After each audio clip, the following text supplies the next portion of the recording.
Now that's how you finish off a work week, by taking care of business. That and some other Cubs notes coming up right now on the Setup Man postgame show.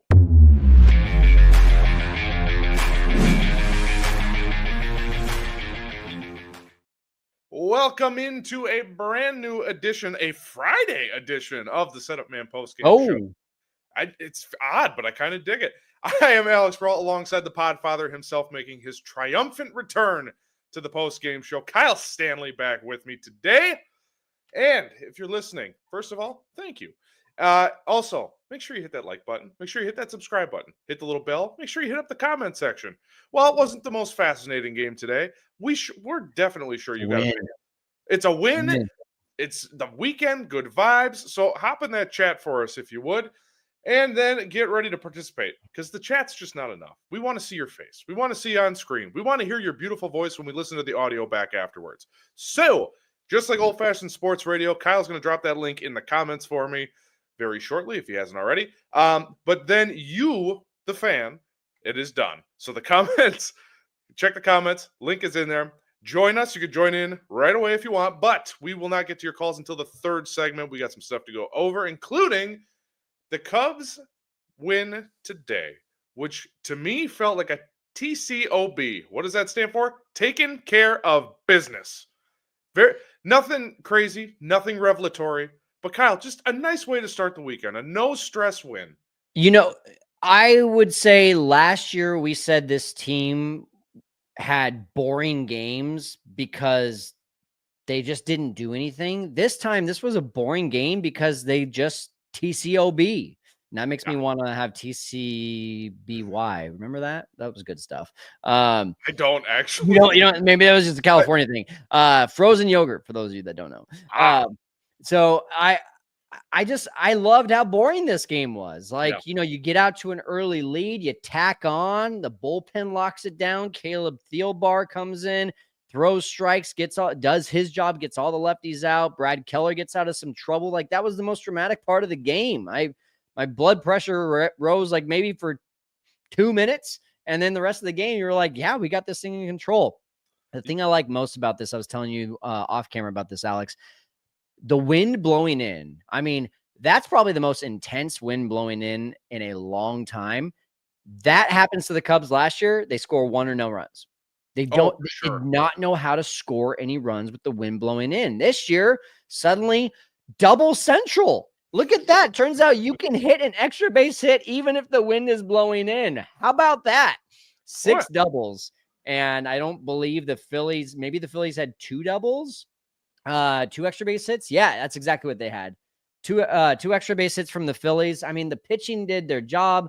I think the hardest hit ball that the Phillies had all day long was Bryce Harper going to left field, which probably would have gone to the warning track on a normal day. So even with the wind blowing in, the Cubs bullpen and pitchers just did their job. And what can I say? It was boring in a good way, which is fun to say.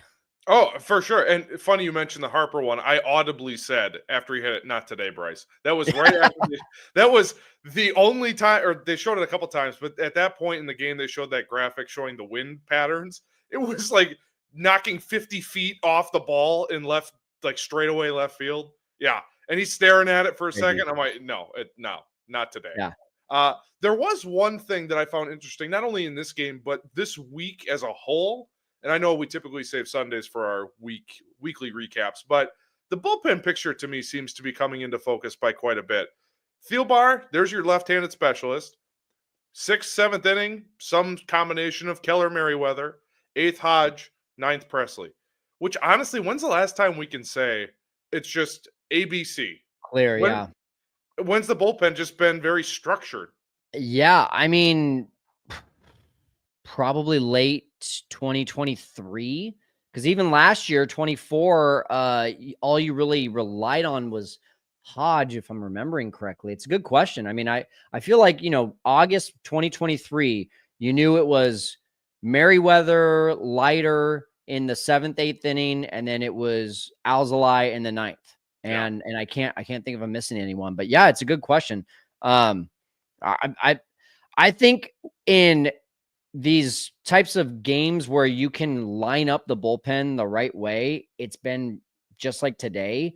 It's those games where like you start to see, okay, one thing comes off the hinges and it just goes off plan. Like if Keller had given up a couple runs there, that's where it's like, okay, we're having to go off plan. And that's when things kind of fall apart. You have to bring in Ethan Roberts with men on. You have to bring in Valencia for a couple innings instead of just one. And that's when like things kind of start to be like, oh no, it's piling up on us all at once. Whereas when you can just say, all right, give us 5, Colin Ray, then depending on the situation, we're going to put in lefty, righty, maybe Valencia for an inning, maybe Keller for an inning, maybe Caleb Thielbar for an inning. But they have that kind of plan ahead of time, as long as the starting pitcher does their job and as long as each guy does their job. I really liked what I think it was JD on the broadcast said, like, I wish they would have a stat for bullpen guys of just percentage of how many times you did your job rather than ERA. I like ERA, but like Brad Keller, I feel like has done the job more often than not this year, but because of his 6.75 ERA coming in this game, you're like, oh, he's not having a good year, but he's having a pretty good year and he worked out of some really rough trouble there. I think that was a huge part of the game that we need to also talk about is like, swinging bunt and then a walk. That's when things have kind of come off the hinges for the Cubs a little bit. And Brad Keller just bared down and was able to get out of it. Luckily, some really good defense from Dansby and Nico there too. Yeah, and I want to shout out Dansby too, because the Cubs Twitter account posted Dansby, that guy, and then it's the play, and it's just, oh, this is so great.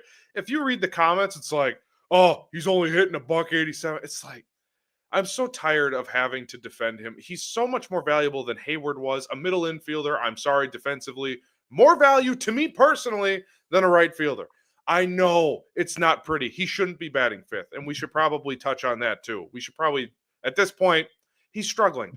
He's one of my favorite Cubs, maybe my favorite Cub currently, but he should not be batting 5th. It was odd today to see him, and you pointed out in our chat, I believe, during the game, our Setup Man Network chat, if your 5-hole hitter is bunting, it just seemed like with a 2-0 count. 2-0 count. It didn't seem like that came from Counsell. That wasn't Counsell giving the old sign and touching the belt. Yeah. That seemed like, okay, I know I'm struggling. Let's try and help the team, which I appreciate. But it might be time to have the conversation about Dansby Swanson moving down in the lineup. I think we're like 5 games past that. I know you love Dansby, and yes, at the end of the day, like he's a great defender. It was really surprising to me. I did a video earlier this week on Dansby and his fielding because Baseball Savant does not like Dansby from a fielding perspective so far this year. I'm actually bringing him up just to see if that has improved, and it has not. He's outs above average -1 right now this year, and that's in the 32nd percentile, where he was 99th percentile last year, which is surprising to me because I'm like the eye test, Dansby passes this year. I'm not quite sure what Baseball Savant sees that we don't, especially because he doesn't have any errors. But from like a hitting perspective, man, he got off to that hot start, but I just cannot stand, like, this guy is smart. He's a smart baseball player. He studies the game. Can he not grasp the fact that every time he tries to pull the ball, it doesn't work? He has to think middle of the field to right field. All of his home runs, I believe this year, at least the notable ones, have been to dead center field. So why are you trying to pull the ball? Yeah. And the only thing I could defensively, I want to skip back there. The only thing I can think of is he did a couple of his patented backhanded sliding plays and he sailed the throw. Those are the only things I can think of. But everything else, even today, it may not look the best or the sexiest on TV. That's really hard. He had no shot at Turner, and he had to throw off kilter across his body to Nico. And credit to Nico too, made an outstanding pick. But yeah, at this point, so I know we have other things to get to that are probably more important, but who are you batting 5? In a game like today, it sounds crazy, but I'm batting Nico or Carson Kelly 5th. Yeah, I think I'm with you. And that's only because Taiwan Walker has a really good split, and that's good against lefties. But other days, I'm batting PCA 5th. Go with the hot hand. Ooh. I mean, he needs to be further up. I don't think he's quite ready for leadoff, just because that's a big position shift in the lineup for a young guy who's been streaky. But overall, I'd like to just bring this up. The Cubs' strategy today at the plate was freaking genius. And they've been doing this all season long, but they took it to the next level today in terms of working at bats. Nico with the 13 pitch at bat, a couple guys going deep in the counts, made it really tough on Taiwan Walker. He left after 3 innings, 86 pitches. Yeah. And this is a Phillies bullpen, 29th in bullpen ERA. All you needed to do today was maybe put up 1 or 2 runs, but you ensured a really high likelihood that you were going to win this game as long as your pitchers did a decent job, because their bullpen sucks and the Cubs took advantage. I mean, they scored 2 runs against Walker and 2 runs against the bullpen, and that's all you need on a win you get day like today. For sure. And you could tell that the Phillies kind of came out of their game plan, because all throughout the broadcast, especially early, all these Phillies hitters, a lot of slug, a lot of walks. Well, no one was slugging today. And then the walks, and I can check the box score quick. Phillies didn't walk a ton either. I think I got 4 total for the game for Philly. So if that's part of their game and they only walked 4 times, they only had 5 hits total. I mean, it looked like they came out of their game plan a little bit. And credit to our pitchers. They did a nice job today. All right. There is some news to get to. That's probably enough on the game. There's nothing else revelatory about the game. But one thing I do want to just point out is that play from Nico and Dansby in the 7th inning. It was the 7th inning, right? Yes, I believe it was. That was huge.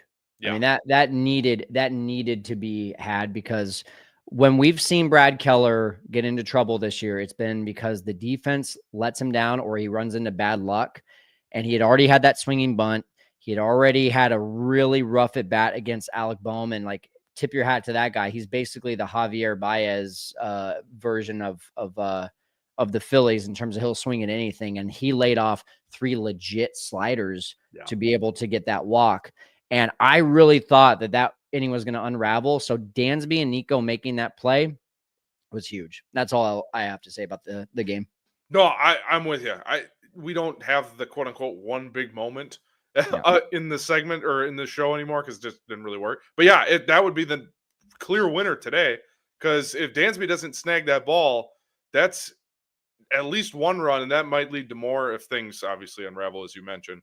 Yeah. So no, that was the play of the game. And we didn't give this guy enough love. Player of the game for me, Colin Ray. Really struggled the first inning, battled, but then he ends up going 5 really strong innings. The fastball still at 95. Shout out Colin Ray, man. He was outstanding today. The 2 walks early was oh boy, here we go. And I'm just going to chalk that up to that was JD's fault on the broadcast, because he said, this guy never walks anybody. Yeah. Literally. He's so good at that.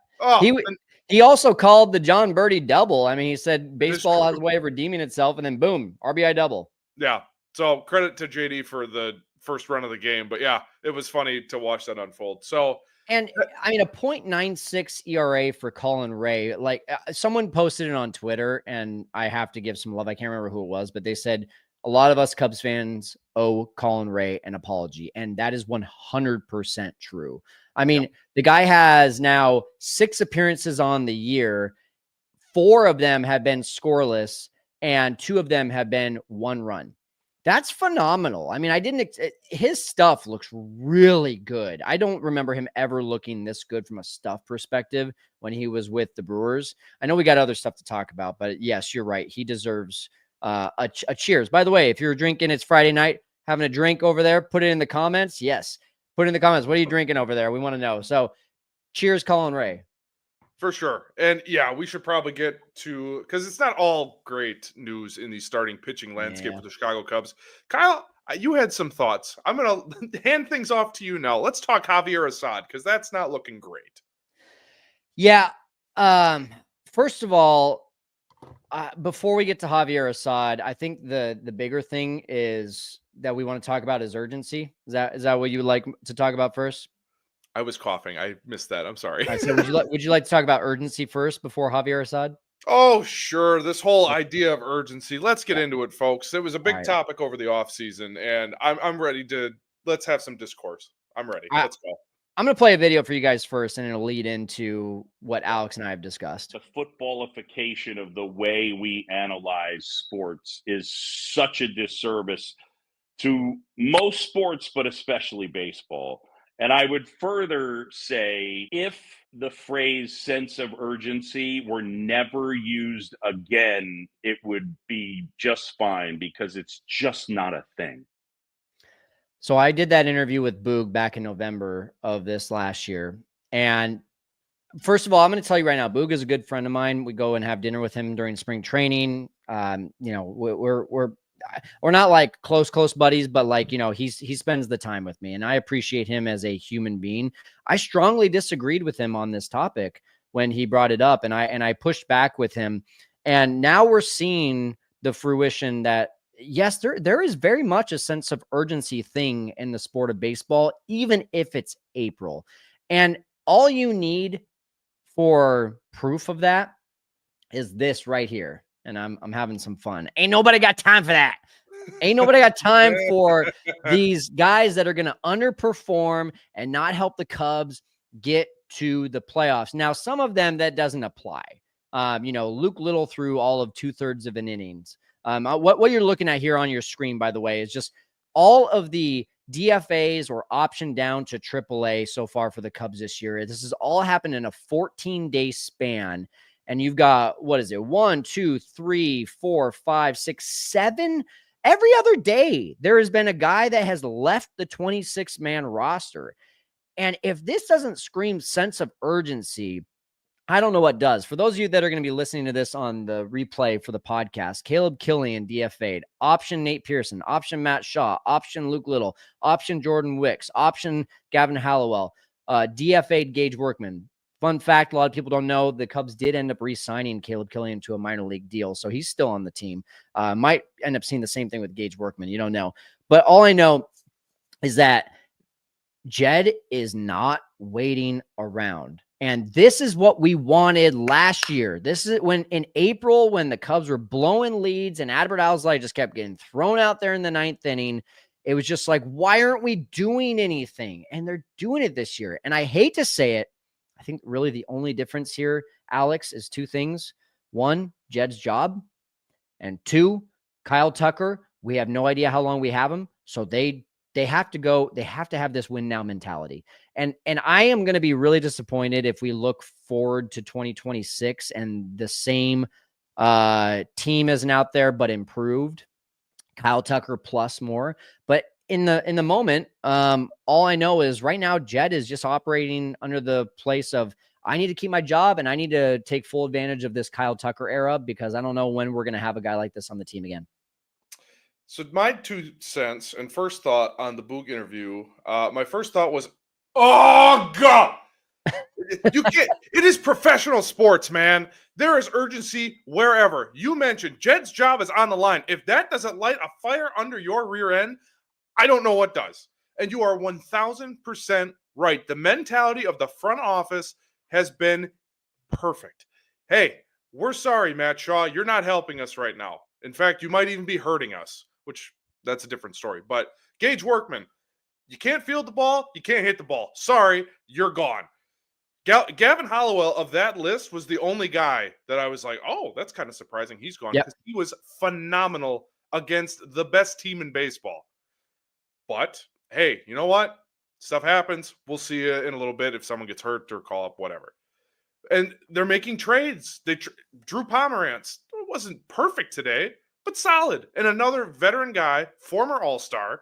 They are making moves. It is win now time. You said it best. Kyle Tucker is the best player on this team, has totally changed the lineup. But how long do you have that for? I hope for the next decade, and he retires in pinstripes. That'd be Our amazing. pinstripes, that is. It would be unbelievable. We've not. People are, oh, we haven't had a guy like Chris Bryant. I'm sorry. Chris Bryant was phenomenal. He wasn't this. This is a totally different small sample size, but I mean, Chris Bryant's MVP season was pretty special. Oh, again, the peak of Chris Bryant is a totally but that's the thing. It feels like Kyle Tucker hasn't even reached his peak yet, and he's already doing this stuff. It's wild. You are 1,000% correct. This front office is playing urgent. Professional sports, I'm sorry, Boog. I love you. I love all your previous work. I'm happy you're my play-by-play guy. You're just wrong. Oh, it's not a thing. It is a thing. Maybe not for the players because they got to do it every day. But for someone whose job's on the line, who needs to win, this fan base is starving to win for, a number of different reasons. Urgency is a thing. I rest my case, Your Honor.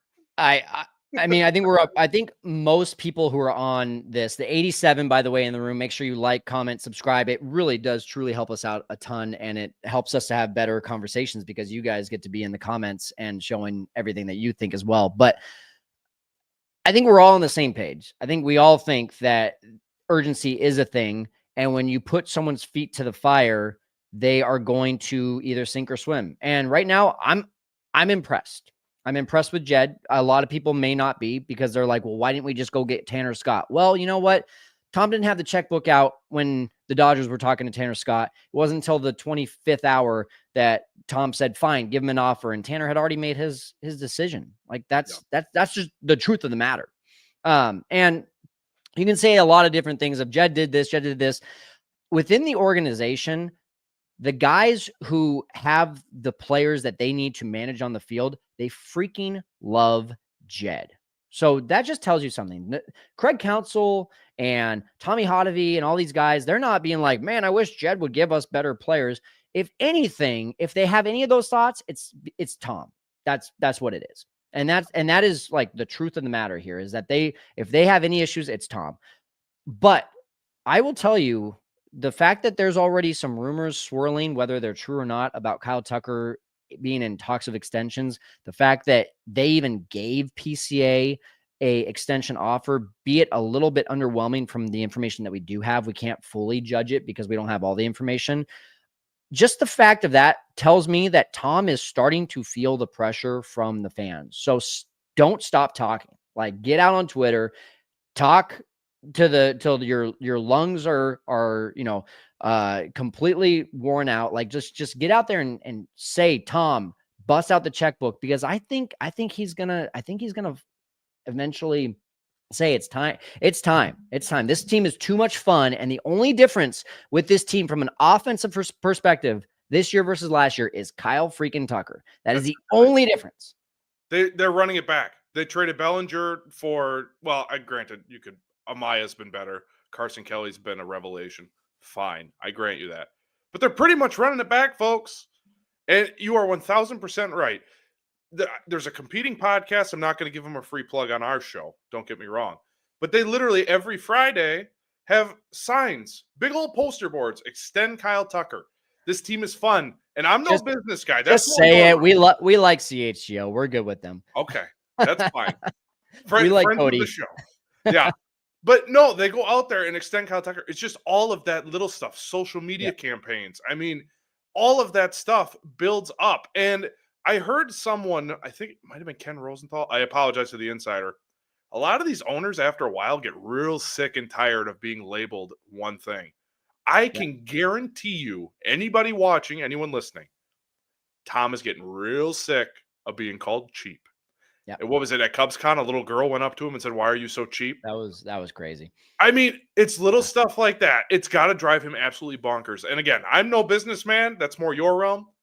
But I have heard you got to spend money to make money. If Kyle Tucker's here for the next decade, I will have a jersey in my closet tomorrow.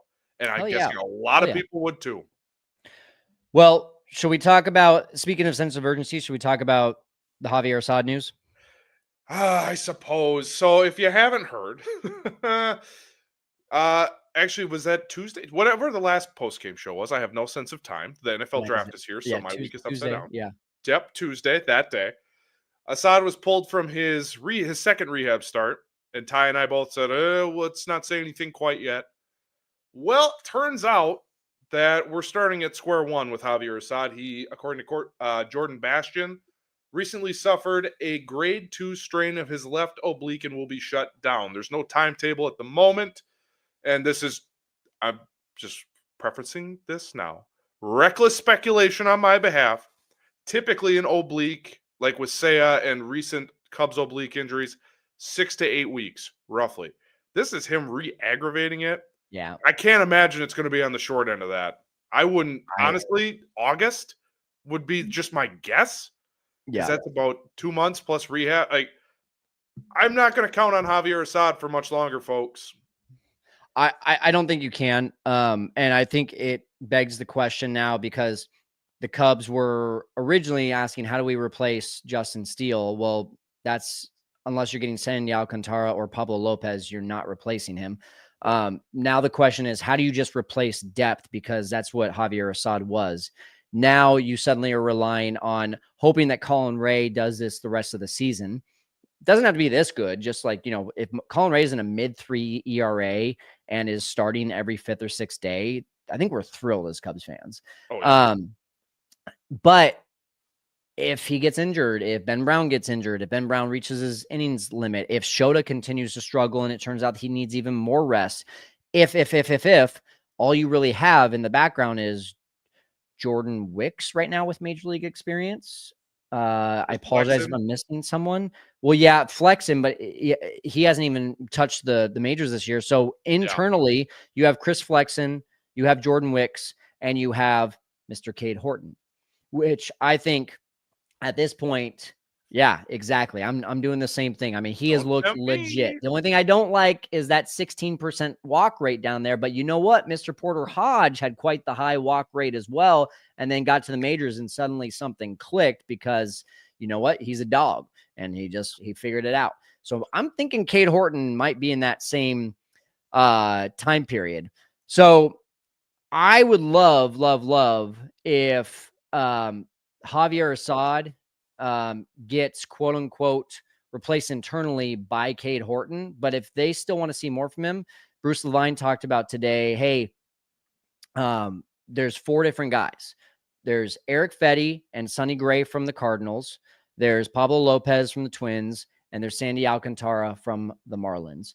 And he thinks that the most likely for them to go after right now is Pablo Lopez, because of the ownership issue and the TV issue that the Twins are having. I would be thrilled with that. It's $21 million a year, but at the same time, it's not my money, so I say go for it.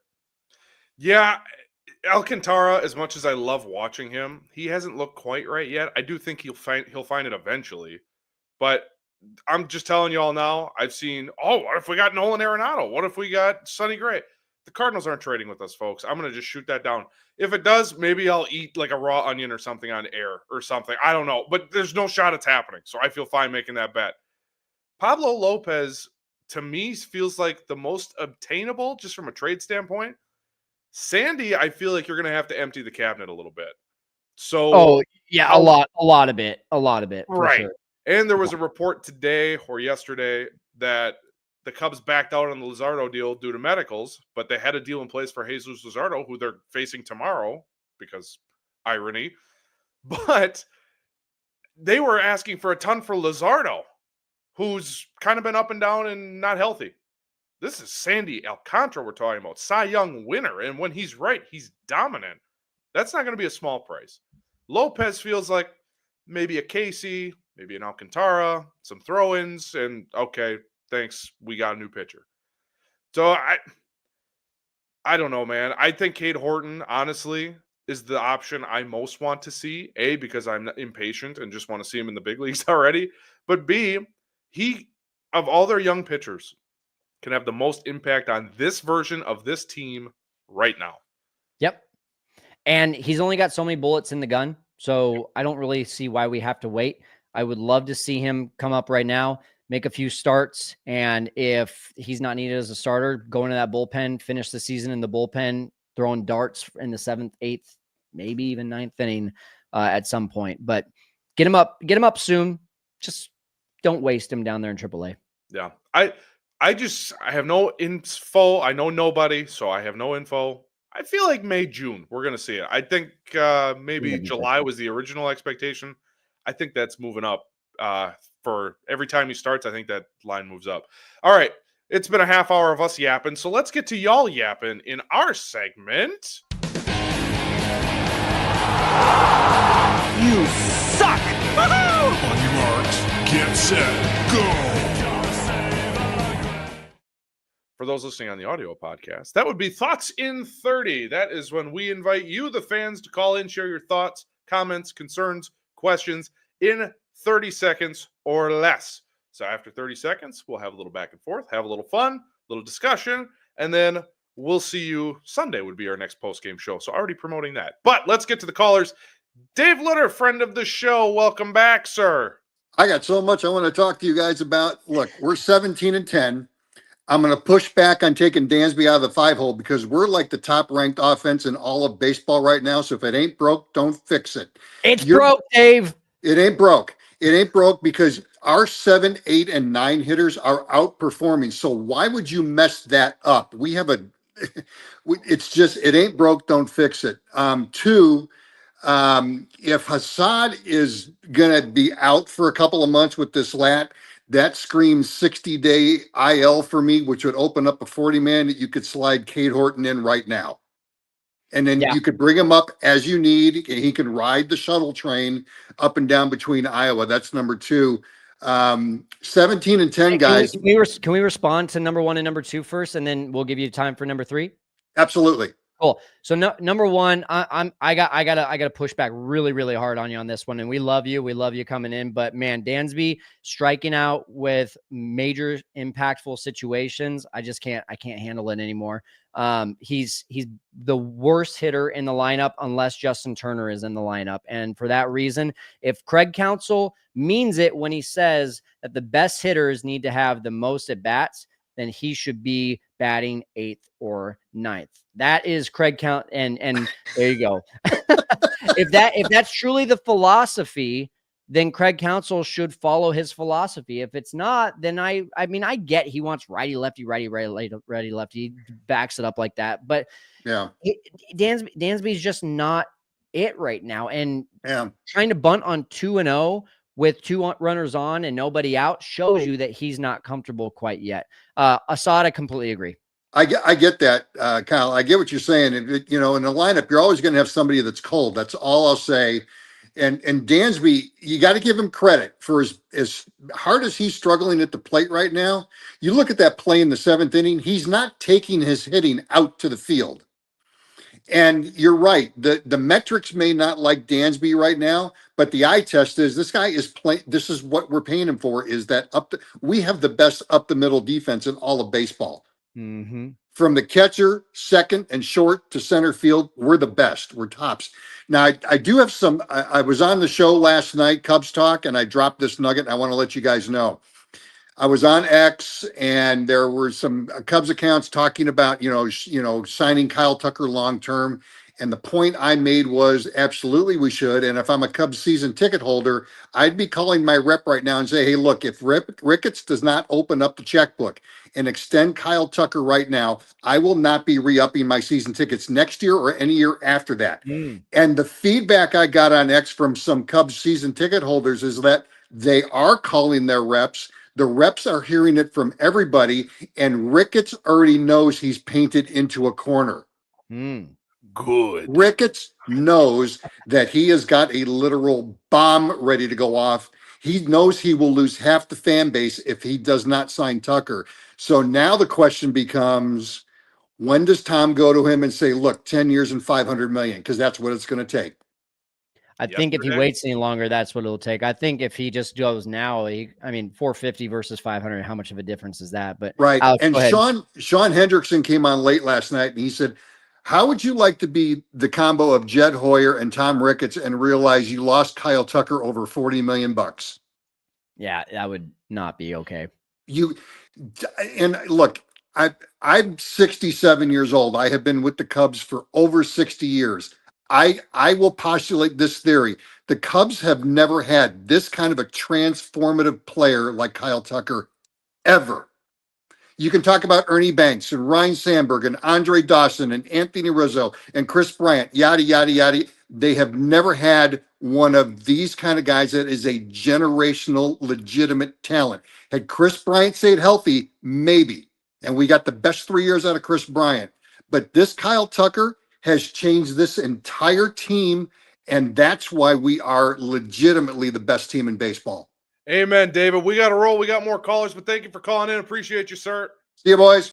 Hey, Alex, really quick, since Dave brought it up, Cubs Talk is what he was talking about. It's our Facebook group. It's not in this description right now, but in any other video we have, it's in the description. We'll add it to this one afterward. But if you guys want to join our private Facebook group and have more in-depth conversations with us, that's where we would love to do that with you.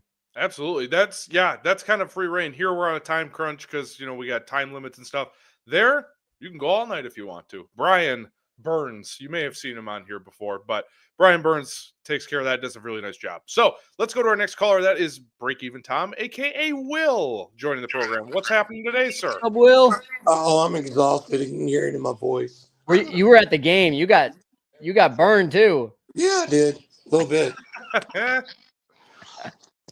So, I'm with you with the Dansby thing. Like, you can't keep hitting him fifth. If we keep hitting him fifth, it's going to keep making the games more exciting than they need to be.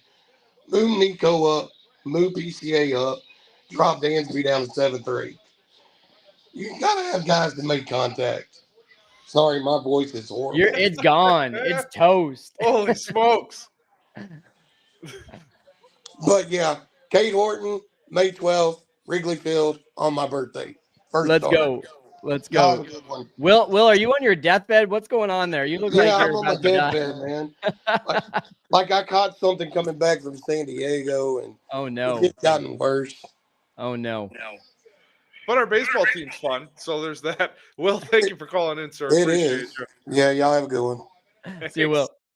I just want to make one point on the Dansby thing right now, just to keep pumping that sunshine because we're getting real negative, and I love him. But also, if our biggest problem at this moment in time with this schedule is, oh no, our shortstop is an amazing defender and everyone else is hitting but him, we're in a really good spot. I just want to point that out.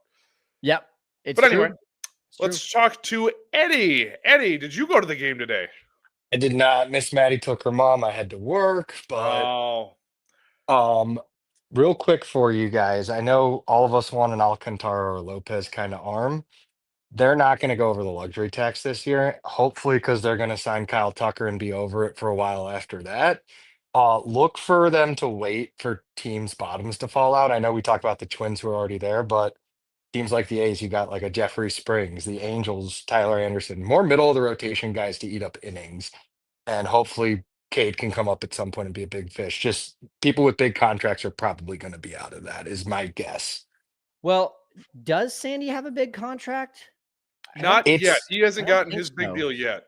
Yeah, he got an extension, so I think he's still 15-20 million, I think. No, he's 11.2. 11.2 is according to Spotrac. And the Cubs are still they're at 215, so they still have 25 left to go. So I think I'd push back there, at least on Sandy. And then Pablo, the only reason that you don't do Pablo, keep in mind too that it wouldn't be 21 this year because it would be prorated.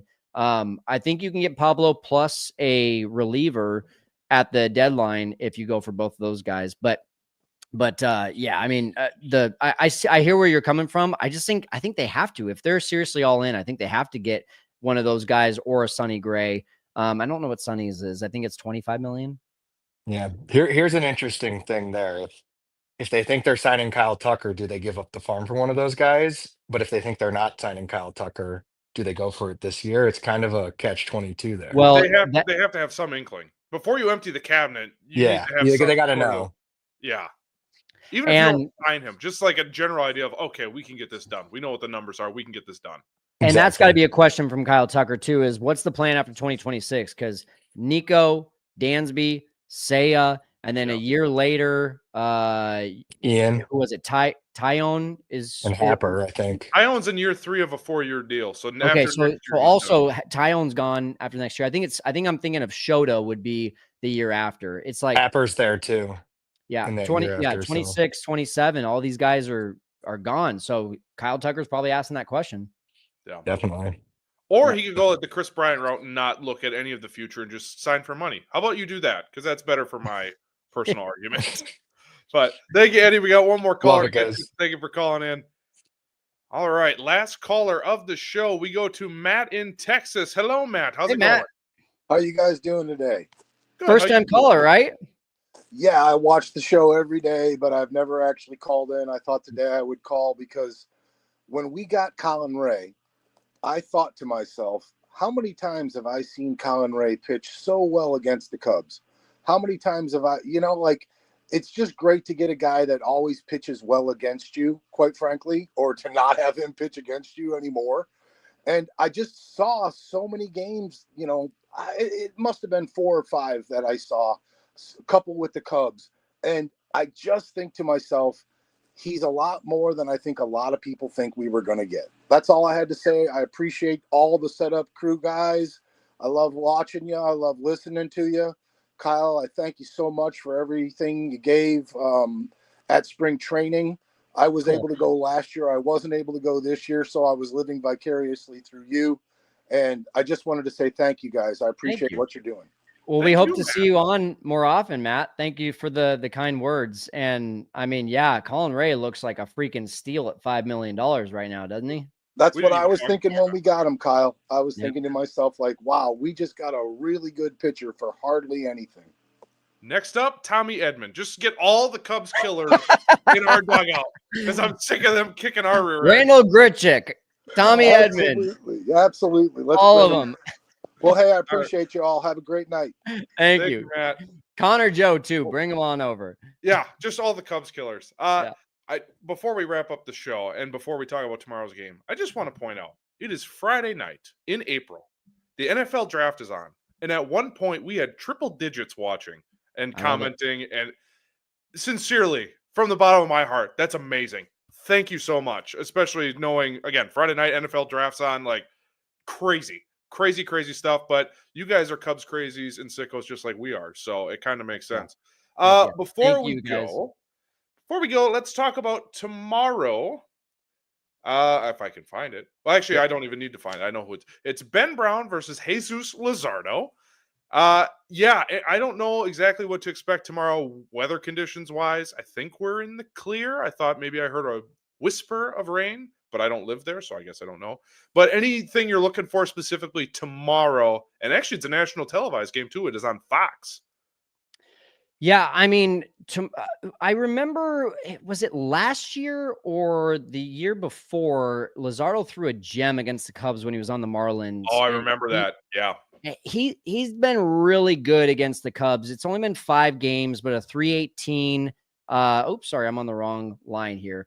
A 2.90 ERA in 5 games, and that's 31 innings.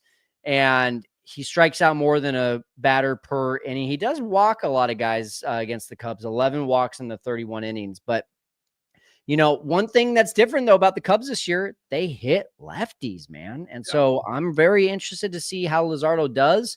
Ben Brown, too. I'm excited to see Ben Brown. It feels like it's been a long time since Ben Brown pitched. Was the Dodgers? It wasn't the Dodgers game. It was the Diamondbacks game, right? Yes, at Wrigley. Yes. Yeah. It just feels like it's been forever since he pitched. So excited to see him back out there, and let's get another series win. Absolutely. The next 2 are prime time. So Sunday night baseball again against the Phillies. So should be a fun time. Speaking of Sunday, we will be back Sunday night. Me and I believe Ty, the Cubs guy, will be back with me on Sunday night after the game. We'll talk about the series as a whole. We'll talk about that game specifically. What's coming up, because starting next week, I believe, we get into some division stuff. Pirates, we got the Brewers next weekend, so a lot of stuff to look forward to here. So again, thank you to the 100+ of you that joined us. It was unbelievable turnout tonight. Cubs win. Kyle and I are tired. We're going to go put our arms on ice before we blow anything. So thank you all for joining us. We'll see you Sunday night. We're going to go ice out.